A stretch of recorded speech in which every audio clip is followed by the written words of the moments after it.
Over the last couple of years, there has been a renewed sense of interest in station wagons here in the US, at least when it comes to the more exclusive variety.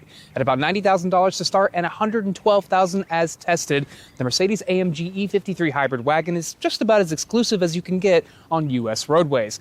And it ushers in a new era of inline-six plug-in hybrid performance for AMG.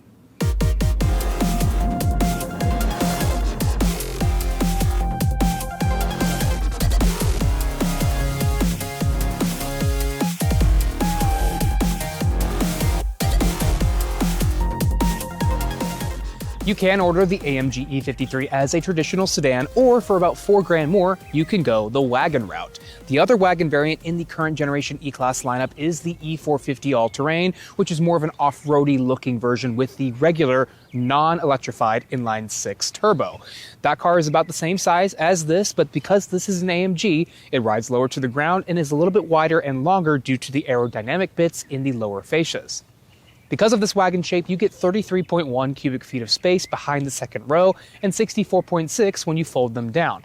That first number is right about on par with the crossover version of this car, the AMG GLE 53, but that does have about a 10 cubic foot advantage over this when it comes to overall cargo space. But at the end of the day, in this, you can ride low like you're in a traditional sedan, still haul 4 people comfortably, and take just as much cargo in the very, very back as that larger GLE. So in this case, this seems like a no-brainer. The front seats are appropriately sporty and well bolstered for the driving style that this E-Class begs you to adopt. The steering wheel is 4-way power adjustable, and this configuration I'm in comes with seat kinetics, but not the full multi-contour massage. Visibility and headroom are both pretty solid. And the second row is spacious enough for average adults, though the seat backs do not recline. This lever just allows you to fold them down, but you'll notice how the front seat automatically moves forward just a bit to give the headrest clearance. That's a nice feature, but it was going a little haywire as I tried to determine whether this seat could actually recline. I have plenty of knee room back here, there are map pockets in the seat backs and air vents in the B-pillars, and the pano roof gives me extra overhead and lightens up the dark cabin. The center seat is not, however, good enough for adults. It's too narrow, too high up, compromised by the undeniable floor hump, and you just find yourself making too much contact with the seatbelt buckles on either side of you. Would not recommend. You can control your climate zone back here, and there are 2 cup holders within the fold-down center armrest. This particular tester that I am currently in is equipped with the Super Screen package, which adds the third display over here on the passenger side of the dashboard. That is your passenger touchscreen, which does give the passenger access to a ton of different functions of the car, like navigation directions, cameras, the selfie camera, YouTube browsing, internet browsing, games, and an app store where you can add even more. When the car is in motion and there is media playing on that screen, there is a film that is activated over the screen that makes it to where I cannot see what is being played, as to not distract me as I'm driving. I do like that, though overall, this dashboard does look a little bit more basic than a true luxury car should, because we just don't have as much design going on. It's just a flat panel, but I do appreciate that they've moved a little bit away from the original hyperscreen design from the EQS, where the entire dashboard is one flat display. I kind of like that this instrument cluster is at more of an angle, so it doesn't see as much glare from the sun. And overall, for a touch-based system as heavily touch-based as this one is, I've grown very comfortable using it, and I think if you buy one of these and live with it, you will quickly get comfortable with it too.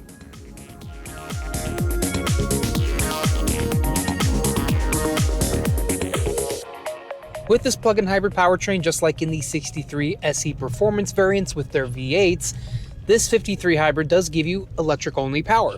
And right now, going through this parking lot at low speeds, this is a perfect time to use it. It's quiet, it's smooth, it's not letting you use a drop of gas, and this is actually the default drive mode if you have a charge. You do hear the roughly 160 horsepower electric motor whirring in the background, and there might be some audio pumped in to give it a sort of space-age sound to it, but overall, this is a very quiet way to start your drive in the morning, especially if you're living somewhere where you have a lot of neighbors and you don't want to wake them up in the morning with the loud exhaust note. Because we have over 300 pound-feet of torque, you can drive this around in electric-only driving and still have a pretty fun time. There is a kickdown point in the accelerator pedal, so if you do push past that, the engine will kick on, but as long as you don't push past that point, this will stay in electric only. There are paddle shifters here on the steering wheel that will allow you to shift the 9-speed transmission, but when you're in battery hold drive mode, the electric drive mode, or comfort, these actually allow you to change the amount of regen. By default, the car is in an automatic regen mode, which just uses the gap between you and the car in front of you to determine how much regen you need. I really like that feature, but if I hit the down paddle on the left side, I can increase the regen, and I feel it. You do feel regen. This is not one pedal driving though, but when you're in the automatic mode and you have traffic stopping ahead of you, the car appropriately slows down to a point where then you can take over and finish the job by hitting the brakes yourself. Now, these brakes are pretty grabby. These are, of course, high-performance brakes, big calipers, performance brakes, and, they can be a little touchy. But this is an AMG, so you kind of have to expect that going in, and they are appropriately powerful for the amount of power you have here and the amount of speed that you can get up to very quickly and need to return back to zero from. That off-the-line electric torque is really, really usable. I don't feel like it's lacking. In fact, I could drive around permanently in this drive mode and not be dissatisfied with my experience in this car. But of course, you got an AMG, so we need to turn the drive mode over to Sport. Sport is where the engine comes back live. You definitely hear it warm up, you can hear it in the background, but it's not that raw, visceral sound you get from the V8 powered AMG cars. There's also an active exhaust that I can turn on and off. It does sort of sound like that's pumping in some audio, but there also is an active valve, I believe, in the exhaust that will flip on and off, allowing more sound to pass through. And when you downshift, you absolutely hear that. This 9-speed automatic is a very familiar one if you've driven AMG products of the last 10 years. It is zippy, it is confident, it knows what it needs to do at every given moment. And of course, this thing handles like a dream. This has 4-wheel steering, so you do get that smaller turning circle and more stability on the highway if you're doing lane changes. It definitely feels like a smaller car than it is. Overall, even just the structure of this thing, I was expecting it to feel like a much more bulbous vehicle, but really it's quite compact and kind of the perfect size for a station wagon. This car rides on Michelin Pilot Sport 4S tires, which are not quite 300 millimeters wide in this application. They are staggered though, they are very, very, very grippy, and it has been wet here in Atlanta, and I've had no problem keeping grip. Acceleration is fierce, but it's not going to be quite as shockingly fierce as the 63 SE performance cars. Those just have that V8 helping them out, giving you that more burly and authoritative acceleration. This still does give you that insane, torquey, instant feel, but it's missing something. Now, with a car like this, you expect the suspension tuning to be on the sporty side, and it absolutely is. Even in the softest setting, when you change it in here on your controls on the steering wheel or through the touchscreen, you will find that even in comfort mode, it's very stiff. But I am not uncomfortable driving over rough road. Like, I'm not avoiding potholes. The car does go over them with authority. It goes over them and it soaks up the harshest aspects of the rebound of the springs of the suspension in a way that does not make this car unbearable to drive around town or in cities with tons of potholes and rough pavement.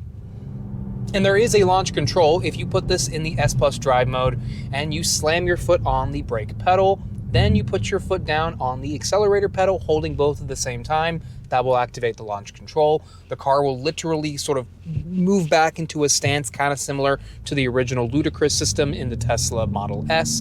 And then the car explodes. It feels way faster than the 4-second 0 to 60 time that Mercedes-Benz quotes, and other outlets have been able to get faster times. So this is not lacking in power, but if you are expecting under 3 seconds, you're probably going to have to wait for the eventual 63. But who needs under 3 seconds 0 to 60 when you can get under 4 seconds 0 to 60 and drive around up to 41 miles without ever using a drop of gas if you really want to? The main negative that I have about this car is one that I've had about most modern Mercedes-Benz vehicles I've been in recently, and that is driving around on anything less than buttery smooth pavement is going to induce a lot of rattling in this interior.